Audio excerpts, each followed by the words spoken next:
Hey everybody, Hunter back again from Showtime Studios.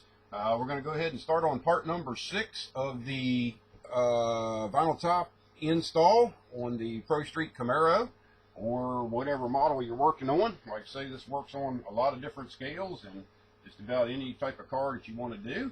Same techniques apply. So this time around we're going to be working on the two little folds that go down here on the rear cowl. And there was a question that came up on whether or not I was going to do that. And, you know, if you kind of follow along with my videos and don't skip around on them and watch them all the way through, especially when it comes to the tutorials, you know, everybody would have hopefully picked up all the information. I did make mention that we were going to do the folds on it. In fact, I already had the roof marked in the first video when we run these marks down here and onto the cowl. So that right there was a hint that, you know, these folds were coming. So just, you know, nothing negative or nothing bad, but just, you know, when I'm doing the tutorials or whatever and you're interested in the technique that I'm doing, make sure that you follow along and, you know, watch each tutorial, because there's information that I'm putting in the different steps that, you know, may lead into one coming up. But if you miss that information, you're kind of like in the dark. So don't skip around on the videos. You know, if I'm putting up a tutorial series, each part of that tutorial is going to have information that's needed in it to do, you know, my technique on how I work on different aspects of modeling. But anyway, with that out of the way, we're going to go ahead and add these little strips down here on the rear cowl. And the reason why they were not put in yet, and I think I already touched on this, was we had to fill the cowl seams that's underneath of the vinyl top. So instead of putting this little piece of plastic down here and having to try to sand between the plastic and the trim and all that, we left that out. We went ahead and taped this off like I showed on video, and we filled both of the seams back here. We took the tape off. We cleaned all of our lines back out and our scribe line and everything around our trim on the back glass and the new trim that we made on the back here. And now we can, since we have that smooth, we can go ahead and add these folds the rest of the way down. And I already have two scrap pieces of 10 thousandths plastic laying here. And we're going to go ahead and get started on this thing. What I like to do is when I'm making these little folds, I like to make the piece a little bit longer so that it'll go up onto the roof. And I do that to give me a guideline. And I'm just going to go in with a little bit of just a little bit of the 8873 glue from Model Master. And of course, if I can get it to come out of the bottle here this morning. And it's not going to do it. That's twice I've checked it before the video and it won't come out, or it comes out fine. I get on video and it doesn't come out. There we go.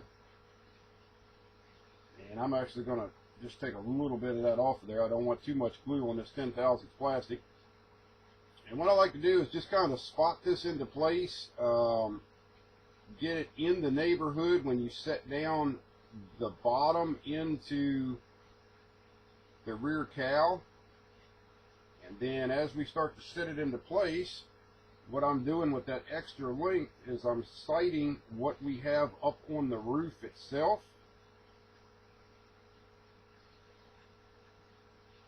And this is not something you have to do, because a lot of times these folds do not line up with the roof folds.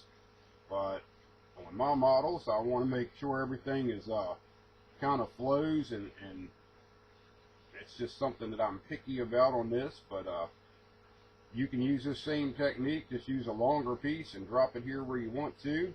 On the rear cowl, you don't have to line it up with the folds on the roof, so remember that. And we have that one lined up. Now we'll go on over to the right side. Same technique. We're going to put a little bit of the glue on the strip, and then I'm going to take a little bit of it off. And same technique on this side. Drop it down, line it up with the roof piece.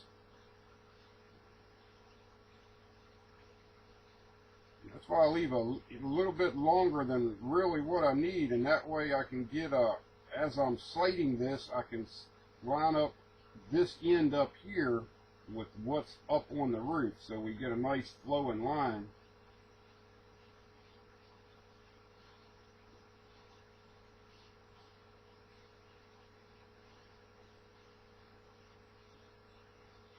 Okay, and we have that into place. That's now the two folds down the back, and that is actually one of the last things that we will be doing, other than taping this off and getting it ready for the texture paint, which will be coming up in video today, so stay tuned for that.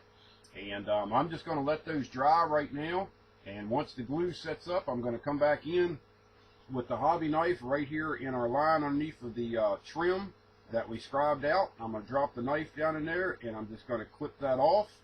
And same thing over here. Take that out, and the folds will be done. And we'll go ahead and just clean up our scribe line there, and also our scribe line along the molding at the bottom. And we'll have this thing ready to go on to the next step. So that's all there is to part number 6 of the vinyl top install. So stay tuned for part 7 coming up real soon. Like always, I thank you for watching and support Showtime Studios, and we'll talk to you later. Bye-bye.